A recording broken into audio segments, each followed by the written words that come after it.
성가대 귀한 찬양 감사합니다. 감사드리고요. 우리 서로를 향해서 한번 축복했으면 좋겠습니다. 당신은 하나님의 축복의 통로입니다라고 한번 축복해 볼까요? 당신은 하나님의 축복의 통로입니다. 예, 우리 성가대는 찬양으로 하나님의 복을 전하는 축복의 통로이고, 우리 함께 예배드리는 믿음의 지체들은 함께 예배함으로 하나님께 영광 돌리는 축복의 통로인 줄 믿습니다. 당신은 다시 한번 더 크게 한번 해보겠습니다. 당신은 하나님의 축복의 통로입니다. 당신은 하나님의 축복의 통로입니다. 아멘. 아멘. 지난주부터 마가복음 강의를 다시 이어가고 있는데요. 오늘 드디어 10장에 이르렀습니다. 10장은 어떠한 장이냐면 예수님께서 6월절에 하나님의 어린 양으로서 십자가에 달리십니다. 그 6월절 어린 양이 되시기 위해서 예수님께서 유대 땅으로 오십니다. 우리 한국의 지도를 생각해 보시면 북쪽에는 북한이 있고 남쪽에는 남한이 있죠. 그리고 남쪽에는 부산이 있습니다. 마치 이 이스라엘 지역도 북쪽과 남쪽으로 이렇게 길게 뻗어져 있는데요. 예수님께서 주로 사역을 하셨던 곳은 북쪽 갈릴리 지역입니다. 가버나움을 중심으로 사역을 하시는데 그 사역을 이제 마무리하시고 10장이 되면 남쪽으로 오시게 됩니다. 이 남쪽에는 예루살렘이라는 곳이 있습니다. 예루살렘 성전이 있고요. 이 이스라엘의 수도죠.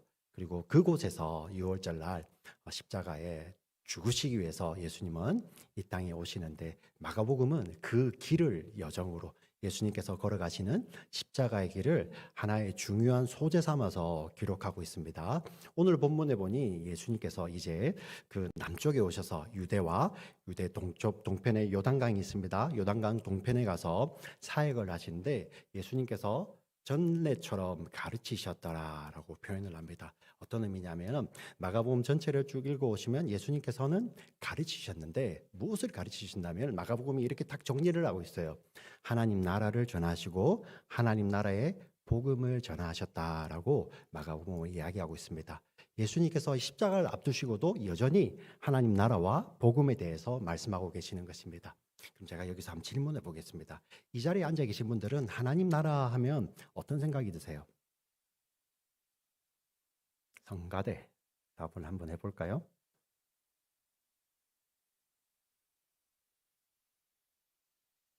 우리 성가대는 겸손함이 세계 최고입니다. 그죠? 네. 어디서 한번 대답해 볼까요? 만약에 저도 밑에 앉아 있으면서 답 못하죠.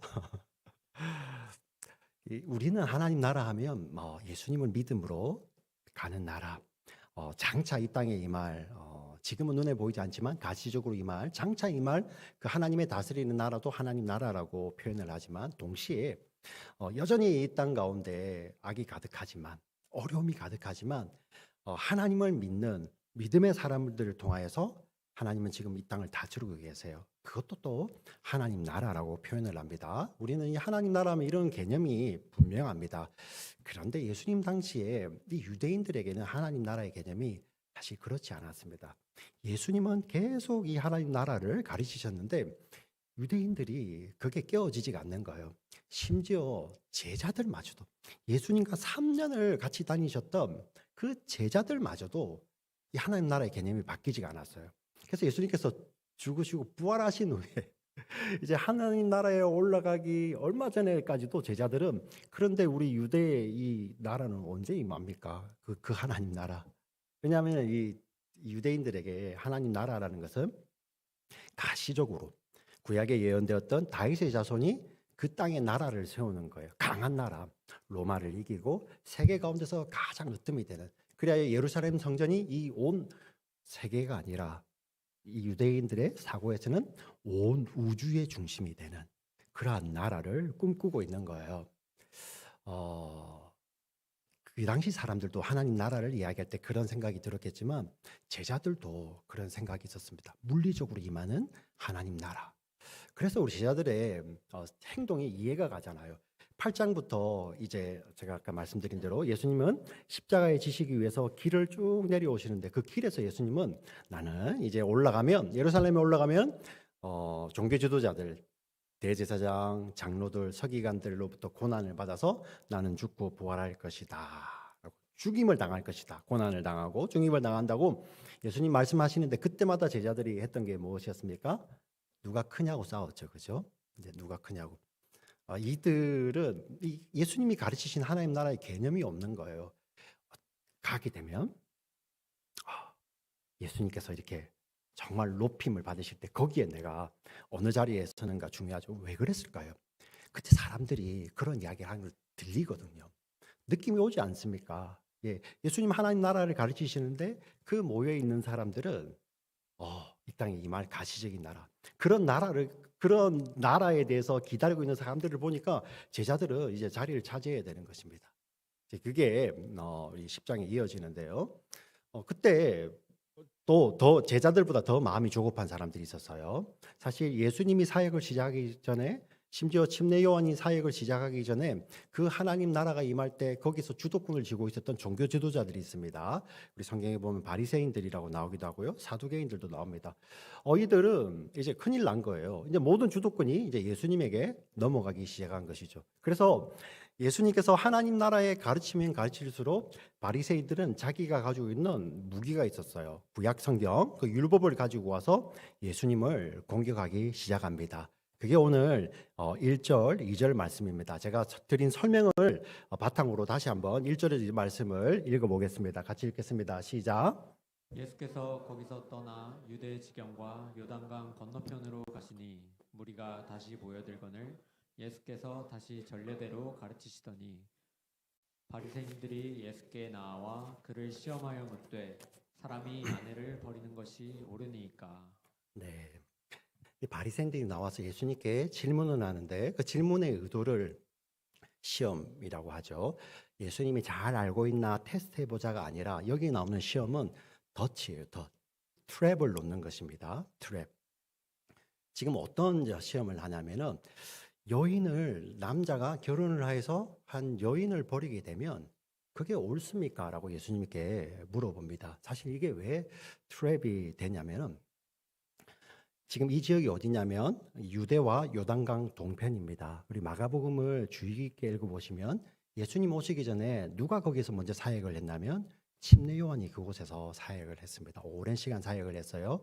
그래서 침례 요한을 따르는 자들이 많았죠. 근데 마가복음에서 침례 요한의 죽음을 기록하고 있는데 어떻게 해서 침례 요한이 죽게 되냐면 침례 요한이 그 당시 분봉왕이죠.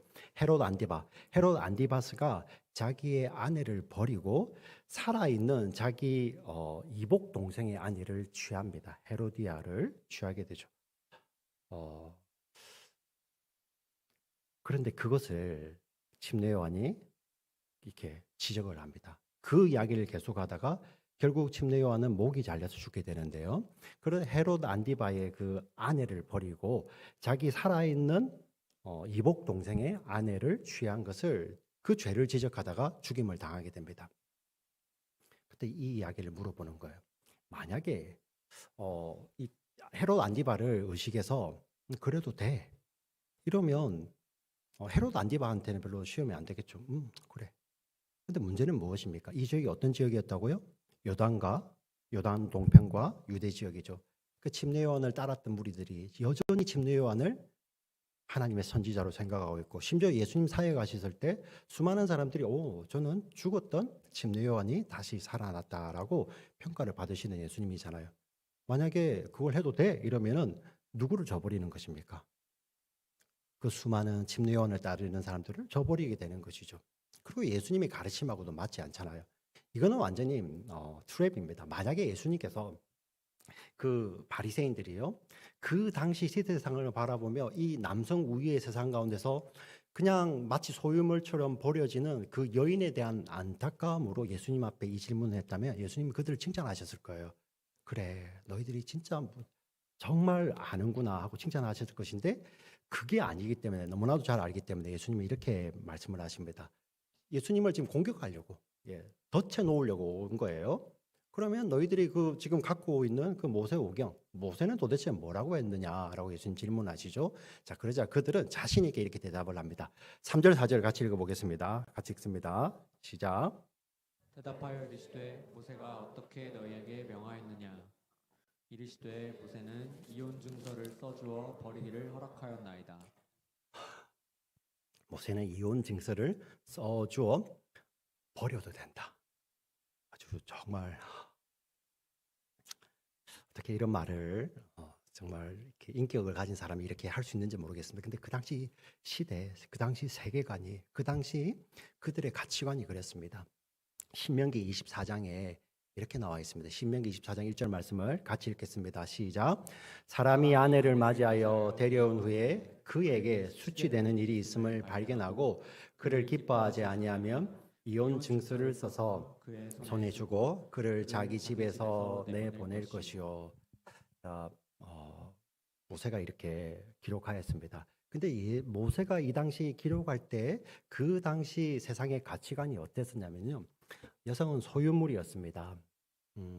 그래서 언제든지 버릴 수 있는 대상이었죠. 모세가 그 당시 어떤 증서를 쓴다는 것은 굉장한 일입니다. 모세는 함부로 버리지 마라. 증서를 써라는 것은 함부로 버리지 마라. 다시 한번 생각해 보라라는 의미로 주었습니다. 그리고 그 당시에 그 증서가 왜 귀하냐면요. 여인들은 이 버림받고 나면 행동이 굉장히 죄악이 됩니다. 왜? 분명히 저 남편이 나를 이혼한다고 결혼 관계를 파기하고 버렸는데 분명히 버림받았어요. 그래서 그 여인에게 또 다른 사랑이 찾아올 수 있지 않습니까? 다른 사람이. 근데 그 사람을 만나러 가는데 갑자기 전 남편이 나타나서 나는 버린 적이 없고 저 여인이 스스로 나에게서 도망 나왔다 하게 되면 어떤 일이 벌어지냐면 그 여인은 음행을 했기 때문에 돌에 맞아 죽어도 되는 거예요. 예. 그래서 정말 고대 안타까운 일이지만 남자로부터 버림받은 여인들은 정말 그 밑에 떨어지고요. 그래도 생계를 유지해야 되잖아요. 결국은 그들이 마지막으로 생계를 유지하는 것이 자기 몸을 파는 일밖에 없었어요. 그 시대에 모세가 그렇게 버리지 마라. 한 번 더 생각해보고 그리고 만약에 너에게 수치가 돼서 그 가정의 수치가 돼서 갈라선다면 그 증서를 주어서 그 여인을 보호하게 해라라고 이렇게 줬습니다. 근데 이스라엘 사람들이 그렇게 했을까요?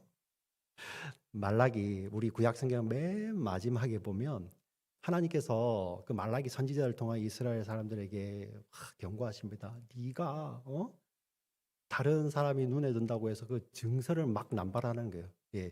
이혼 증서는 정말 이혼을 막기 위해서 하나님께서 주신 것인데 이 남자들이 그냥 자기의 권리처럼 생각하고 막 이렇게 증서를 남발하며 아내를 버리는 거예요. 그래서 말라기에 보면 네 젊어서 취한 그 아내를 버리지 마라. 그가 신원하면 누가 듣겠느냐. 하나님 그렇게 경고하십니다. 말라기서에. 근데 이 예수님 시대까지도 여전히 그대로 이어졌다는 것입니다. 예수님 여기에 대해서 어떻게 대답을 하시는지 자 5절부터 9절까지 말씀 오늘 본문 같이 읽겠습니다. 시작. 예수께서 그들에게 이르시되 너희 마음이 완악함으로 말미암아 이 명령을 기록하였거니와 창조 때부터 사람을 남자와 여자로 지으셨으니 이러므로 사람이 그 부모를 떠나서 그 둘이 한 몸이 될지니라. 이러한즉 이제 둘이 아니요 한 몸이니 그러므로 하나님이 짝지어 주신 것을 사람이 나누지 못할지니라 하시더라. 아멘. 이 종교 지도자들은요 이혼에 대해서 물어봤는데 예수님은 진정한 결혼이란 바로 이런 것이야라고 대답을 하십니다. 사실 이 오늘 바리새인들이라고 이야기를 하고 있는데 이 바리새인들 예수님 당시에 바리새인들의 양대 학파가 있었습니다. 샴마이 학파라는 한 학파 그리고 힐렐파라고 있어요. 힐렐 학파가 있습니다. 이 힐렐은 사도행전에도 나오는 가말리엘이 이 힐렐 학파입니다. 이 샴마이 학파는 신명기 24장 1절 말씀을 조금 더 엄격하게 적용을 해서 수치가 된다는 의미를 여인의 간음으로 이해를 했습니다. 사실 이 당시에는 여자가 남자를 버리는 개념이 없어요. 그렇기 때문에 남자가 이게 여자를 버리는 그것을 해석을 했죠. 이것도 정말 엄밀히 말하면 굉장히 틀린 것입니다. 하나님께서는 남녀를 똑같이 지으셨어요. 같이 형상으로 지으시고 근데 왜 이런 일이 벌어졌느냐? 타락 후에 잘 보세요. 타락 후에 보시면 힘을 가진 자가 그 힘을 가지고 힘을 가지지 못한 자를 억압하게 되죠. 고대 생각해 보면 지금이야 남녀가 평등하고 오히려 여인들의 능력이 더 뛰어나기도 하지만 그때는 힘으로 싸우는 시대 아닙니까? 그 힘없는 여인은 남자들의 먹이가 될 수밖에 없던 그런 시대였지 않습니까? 네. 자, 샴마이 학파는 그렇게 이야기하면 이 힐렐은 정말 요즘 예능 보는 것 같아요. 진짜 이랬나 싶을 정도로 제가 여러 책을 다 찾아봐도 진짜 이랬어요. 남자를 수치스럽게 하는 거에 아침에 먹었던 그 밥이 이때 뭐 남자들은 식사 준비 안 하잖아요, 그죠? 그 아침에 먹었던 밥이 맛이 없으면 내가 오늘 수치를 받은 것 같아. 증서 써주고 보내는 거죠. 지금 이런 사람이 있으면 그냥 가서 그죠? 네, 그 증서로 그냥 뺨을 네, 그랬어요. 요즘 예능 프로 보는 것 같지 않으세요? 예능 프로? 밥 맛있게 안 하면 이혼이야. 막 먹방에 빠져 있는 그대들이요. 또 한 가지는요. 가다가 지금 내 아내보다 더 매력적인 여자가 있어. 그러면 자기 눈을 저주해야 되죠. 그런데 아내가 자에게 수치를 줬다고 이혼할 수 있었어요. 이게 그 당시였습니다. 그래서 그런지요. 그 여인 하나를 보호하기 위해서 증서를 쓰라고 했는데 그 당시 사람들 중에 정말 저는 이게 지금도 안 믿깁니다. 이혼 증서를 쓸 때 나뭇잎 있죠. 이 넓적한 나뭇잎이겠죠. 그 나뭇잎을 꺾어서 거기다 증서를 써주는 거예요. 자, 나무 가지에서 꺾어냈을 때는 그래도 괜찮겠죠, 그죠? 근데 그게 이제 가지에서 꺾여 나오니까 어떤 일이 벌어집니까? 마르겠죠. 여러분, 마른 나뭇잎은 어떻게 될까요? 쓰러지잖아요. 세월이 가면 그 받은 증서마저도 자기를 지킬 수 없게 되는 거예요. 그 시대에 예수님은 결혼은 그런 것이 아니라 하나님께서 남녀를 형상으로 지으시고 그 남녀를 하나로 묶어내시는 하나님께서 세우신 질서야라고 말씀을 하십니다. 이것이 시험이기 때문에 바리새인들이 깨닫고 제가 오늘 깨닫게 됐습니다. 이런 게 없어요. 근데 문제는 뭐냐면 제자들도 못 깨달았어요. 제자들도. 이 제자들 가운데 우리의 모습이 그대로 보입니다. 우리 10절부터 12절 말씀을 같이 읽어보겠습니다. 10절부터 12절 같이 읽겠습니다. 시작. 집에서 제자들이 다시 이 일을 물으니 이르시되 누구든지 그 아내를 버리고 다른 데에 장가드는 자는 본처에게 간음을 행함이요 또 아내가 남편을 버리고 다른 데로 시집가면 간음을 행함이니라. 제자들이 와서 다시 묻습니다. 예수님이 이야기합니다. 결혼은 버리기 위해서 하는 것이 아니라 하나님께서 정하신 것이다. 하나님께서 세우신 것이다 라고 이야기를 하는데 마가복음에는 이 내용이 빠져 있지만 병행본문인 마태복음 19장에 보면 예수님이 이렇게 말씀을 하시자 제자들이 이렇게 대답을 해요. 차라리 결혼 안 하고 사는 게 훨씬 좋겠습니다. 요즘 정말 이 예능 보는 것 같지 않아요? 성경이 이렇게 여러분 마태복음 19장 가서 보면 제자들이 이 말을 듣자 차라리 결혼 안 해야 되겠네요, 예수님. 진짜 이렇게 대답을 합니다. 진짜. 왜 이렇게 제자들이 이렇게 표현할까? 제자들도 똑같다는 거예요. 네, 제자들도. 지금 사실 복음서 제자는 아주 이 종교 지도자들에 대해서 아주 매섭게 기록하고 있지만 제자들도 다르지 않다는 것이죠. 그거를 잘 보여주는 게 바로 다음 이어지는 사건입니다. 마가가 일부러 거기에다가 이걸 쓴 거예요. 마태복음에서는 제자들도 깨닫지 못했다는 것을 이렇게 기록하고 있지만 마가는 그 다음에 이어지는 사건을 여기에 딱 붙여서 제자들의 마음이 지금 어떤지를 보여주는 것입니다. 13절 말씀을 읽겠습니다. 같이 읽습니다. 시작. 사람들이 예수께서 만져주심을 바라고 어린아이들을 데리고 오매 제자들이 꾸짖거늘. 자, 지금 예수님은 하나님 나라를 가르치죠. 그렇지 않습니까? 지금 그 코어 그룹에는 정말 중요한 사람들만 끼어야 있는 거예요. 근데 지금 거기에 어린아이들을 데려오는 거예요. 어린아이들은 이 당시에 사실 그런 존재들이 아니잖아요. 우리 예수님께서 지금 이제 하나님 나라를 세우시고 여기에서 이 일을 하시기 위해서 이 사람들을 가르치고 있는데 어린아이들이 오는 거예요. 그 제자들이 막는 겁니다. 세상하고 똑같죠. 근데 여기가 더 충격적인 게 지금 10장이지 않습니까? 바로 앞장 9장 말미에 바로 이런 내용이 있습니다. 36절 37절을 같이 읽겠습니다. 시작. 어린아이 하나를 데려다가 그들 가운데 세우시고 안으시며 제자들에게 이르시되 누구든지 내 이름으로 이런 어린아이 하나를 영접하면 곧 나를 영접함이요 누구든지 나를 영접하면 나를 영접함이 아니요 나를 보내신 이를 영접함이니라. 아멘. 예수님 친히 말씀하시는 거예요. 내 이름으로 이 어린아이 하나를 영접하면 예수님 자신을 영접하는 것이고, 나를 영접하면 그냥 나만 영접하는 것이 아니라 나를 보내시니 누구십니까? 아버지 하나님이죠. 예수님의 이름으로 그 어린아이 하나를 영접하면 아버지 하나님을 영접하는 것 같다. 이것보다 더 큰 복이 어디 있겠습니까? 이것보다 더 큰 영광스러운 게 어디 있겠습니까? 이 예수님의 말씀이 그 마르기도 전에요. 바로 제자들이 이 아이들이 오는 것을 막아서고 있습니다. 지금 무엇을 이야기할까요? 제자들 똑같다는 거예요. 바리새인들이, 세상 사람들이 그 연약한 여인을 바라보는 시각이나 아이들을 바라보는 시각이나, 제자들이 그 여인들을 바라보는 시각이나 아이들을 바라보는 시각이나 똑같다는 거죠. 너무 안타깝지 않습니까? 이때 예수님 이렇게 말씀을 하십니다. 오늘 본문 14절 15절 같이 읽겠습니다. 같이 읽습니다. 시작. 예수께서 보시고 노하시어 이르시되 어린아이들을 내게 오는 것을 용납하고 금하지 말라. 하나님의 나라가 이런 자의 것이니라. 내가 진실로 너희에게 이르노니 누구든지 하나님의 나라를 어린아이와 같이 받들지 않는 자는 결단코 그곳에 들어가지 못하리라 하시고. 아멘. 어린아이와 같이 하나님 나라를 받들지 않는 자는, 어린아이와 같이 하나님 나라를 대하지 않는 자는 결코 하나님 나라에 들어갈 수 없다. 어린이가 자동으로 들어간다 말씀은 아닙니다. 그럼 여러분들에게 어린아이가 되어라는 말씀도 아니죠. 그럼 이게 어떤 의미일까요?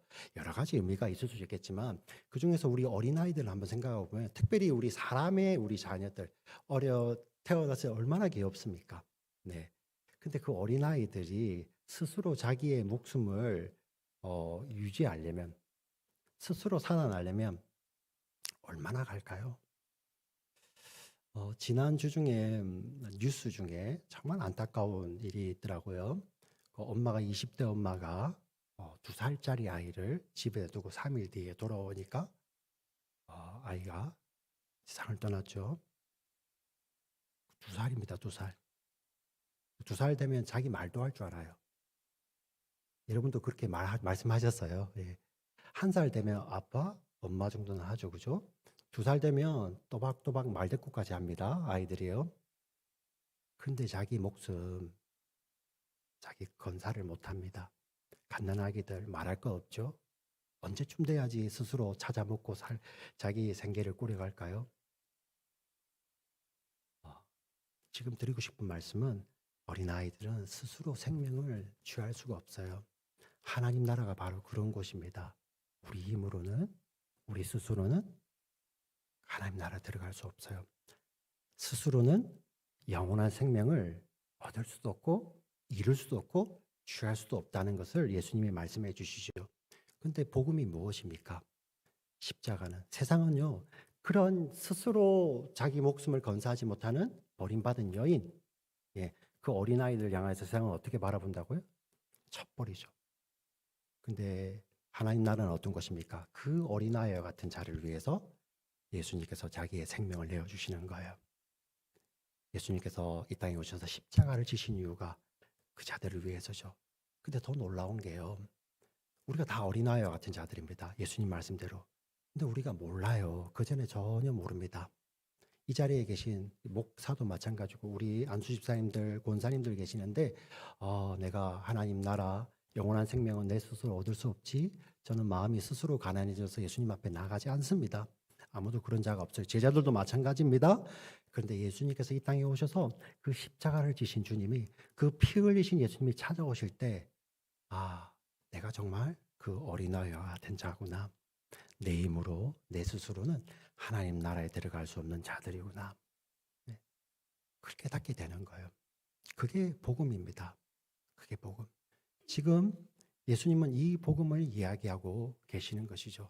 사실 구약 성경에 보면 하나님께서 이 율법을 주셨는데 이 율법을 가지고요. 구약을 읽어보시면 개인의 간음에 대해서 율법으로 정죄하는 게 거의 없습니다.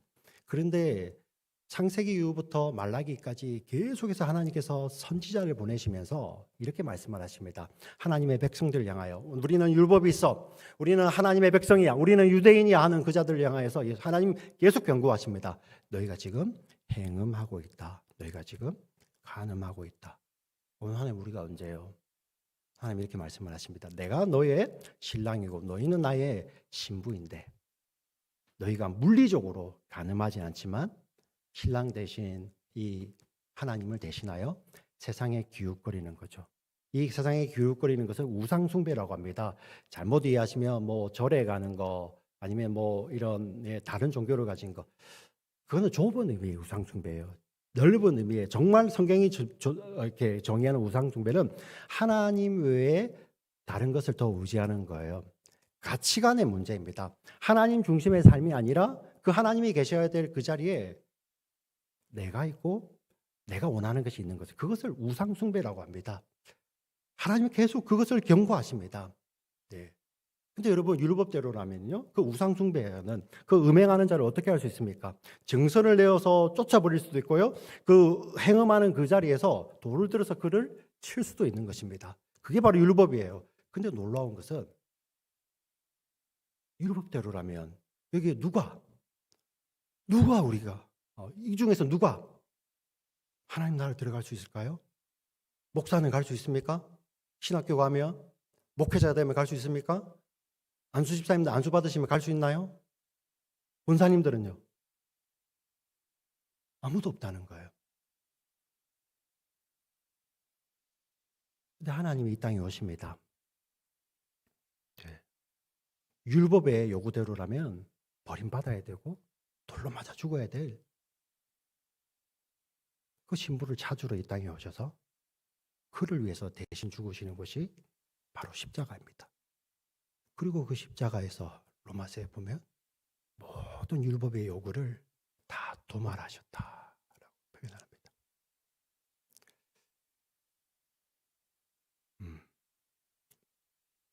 근데 복음이 여기서 끝나는 게 아닙니다. 아, 그래? 예수님 그렇게 하셨네? 내가 어린아이와 같이 전혀 모를 때 찾아오셨네. 이제 나는 마음대로 살아야 되는 마치 복음을 그 이혼 증서처럼 내가 마음대로 어디든지 가도 되겠네. 지금 이러고 살지는 않으십니까? 어차피 복음인데 어차피 구원받을 건데 그냥 좀 게으르게 살아도 그냥 내 마음대로 살아도 내 원하는 거 하고 싶어 살아도 그냥 예수님께서 구원하셨으니까 마치 율법의 이혼 증서처럼 복음을 그렇게 생각하고 있는 이런 시대를 향하여서 하나님께서 요한계시록을 주십니다. 거기에 보면 두 신부가 나옵니다. 하나는 음녀라고 불립니다. 세상과 합하여 있습니다. 세상의 신부입니다. 너무 화려해요. 그가 온몸에 화려한 옷을 입고 온몸에 화려한 보석으로 치장을 합니다. 그리고 최고급 포도주를 마셔요. 그러자 세상의 임금들마저도 그 음녀 앞에 와 아름답다고 이야기를 합니다. 너무 좋아 보이거든요.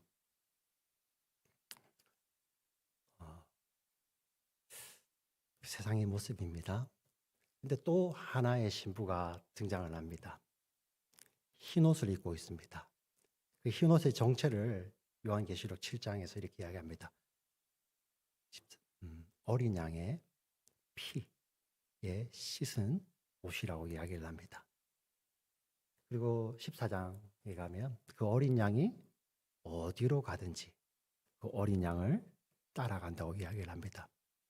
그것이 바로 어린 양의 신부라고 이야기를 합니다. 요한계시록 20장에 보면 성령 안에서 그 어린 양의 신부의 아름다움을 보이고 그 어린 양의 신부의 아름다움, 그 어린 양의 신부가 이 땅에 내려올 때 그 땅 가운데 하나님은 새하늘 새 땅을 온 세계 가운데 새 창조해 내십니다. 그게 바로 우리들이에요.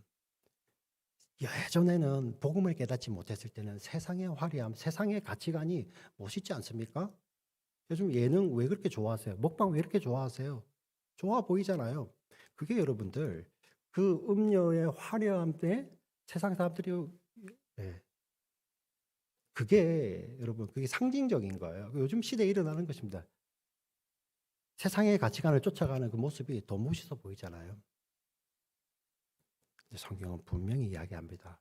그것이 아니라 다른 설명도 없습니다. 어린 양의 피에 씻은 그 흰 옷을 입고 어린 양이 어디로 가든지 따라가는 그 자들, 그들을 어린 양의 신부라고 합니다. 우리를 그 어린 양의 신부로 부르셨습니다. 여러분 믿으십니까? 아멘, 아멘. 세상이 뭐라고 하든 그 예수님이 말씀하시는 대로 예수님의 시각으로 보는 거죠. 그럼 다시 결혼 문제로 가보겠습니다. 굉장히 민감한 주제입니다. 지금까지 우리가 결혼 생활을 할 수 있는 것, 복음 안에서 한번 해석을 해볼게요.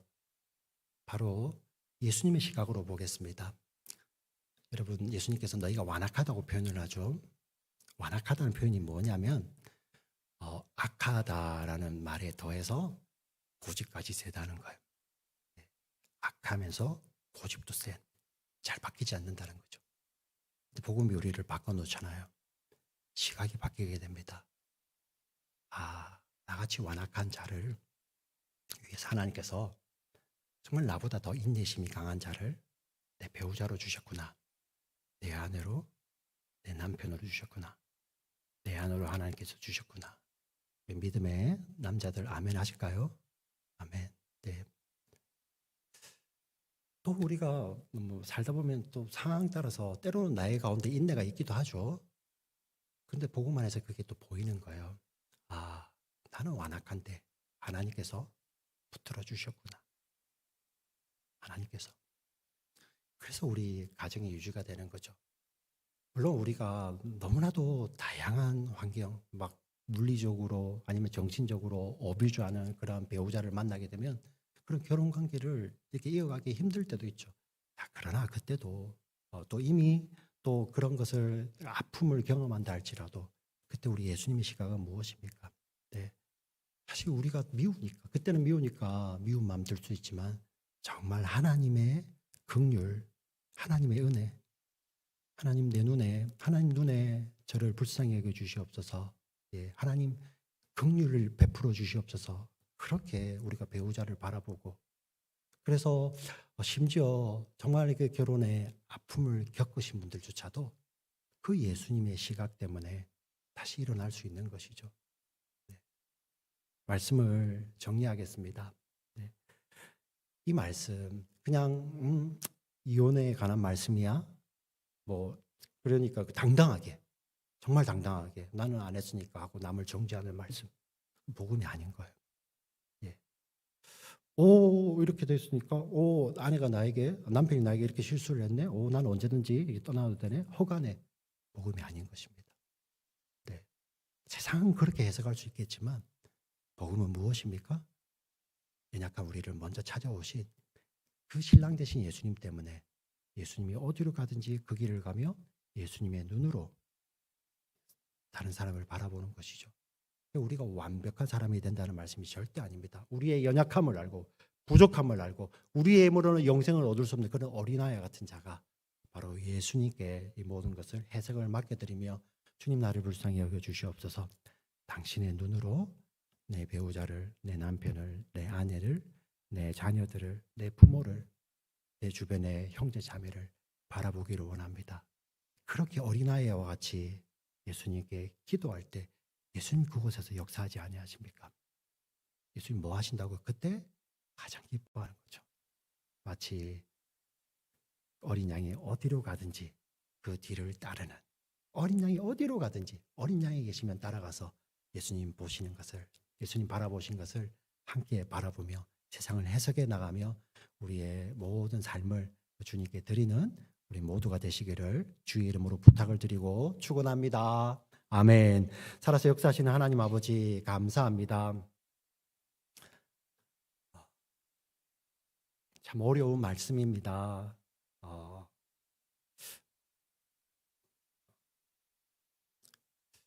하나님께서 분명히 해석해 주셨습니다. 율법을 주실 때도 완악한 우리들 네가 맞다, 틀렸다 그거 판단으로 주신 것이 아니라 정말 하나님의 마음을 담아 주셨습니다. 그런 우리가 이 하나님 말씀, 복음을 받으면서 정말 우리도 은혜로 구원받았는데 혹시 우리는 받은 은혜는 어디 뒤로 가 있고 내 손에는 이 복음이 하나님 말씀이 돌이 되어서 다른 사람을 가리키고 다른 사람을 던지는 그러한 정죄의 말씀이 되어 있지 않은지 하나님 이 시간에 저 자신을 우리를 돌아보기를 원합니다. 불쌍히 여겨 주시옵소서. 어린아이와 같은 우리들이지만 먼저 찾아오신 그 주님, 나를 위해서 십자가에서 다 내어주심으로 우리를 어린 양의 신부라고 불러주시는 그 주님 때문에 이제는 그 주님이 어디를 가든지 그 주님 뒤를 따라가며 주님 원하시는 것을 보고 주님 원하시는 것을 말하고 주님 원하시는 것을 행하며 정말 주님의 기쁨이 되기 위해서 하나님 우리의 남은 삶을 사명의 삶으로 이어갈 수 있는 거룩한 어린 양의 신부로 우리를 살아갈 수 있도록 성령 하나님 주장하시고 인도하여 주시옵소서. 우리를 사랑하시는 구주 예수님의 이름으로 감사드리며 기도드립니다. 아멘.